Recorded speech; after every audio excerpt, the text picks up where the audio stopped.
In terms of setup, obviously main focus in the setup position was just getting you what feels to you miles behind the golf ball. I mean, that's kind of a straight line there, okay?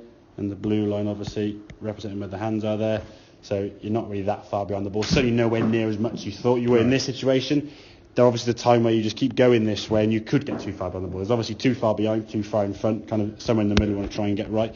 But you want your head to kind of be behind, your hands to be silent, like bookending the golf ball kind of thing at setup. And then at address, your hands are going to come back to sort of slightly further forward position, heads remaining behind the golf ball. So when you throw a rugby ball, your head's behind the ball where you release it from. You don't release the ball from behind you, yeah? So stay behind it, okay?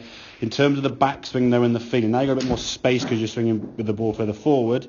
We've got to try and keep that left wrist a bit flatter. So the left wrist, left arm, club face are now nicely in line, okay?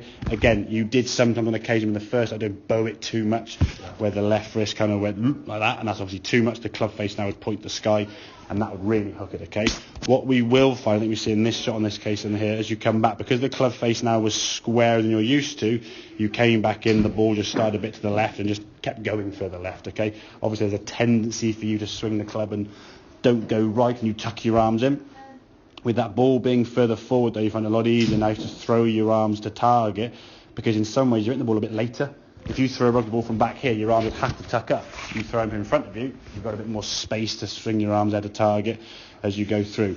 Just a little point of reference, I don't want to give you too much to think about, obviously. Some of the reasons why you hit the ground behind the ball, if you watch your head position there, as you go back, not so much there, but towards the top of the back, so it gets a little bit kind of sway a little bit. It just rocks a bit. Not too much, but sometimes if you get too far back here, you can't get back to the ball.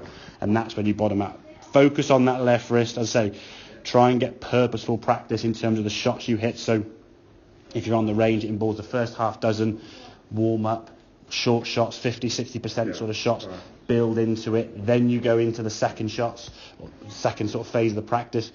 Work on that left wrist, practice, stop, hold, look at it, practice, stop, hold, look at it, then come back, practice swing in full, step the ball, hit it.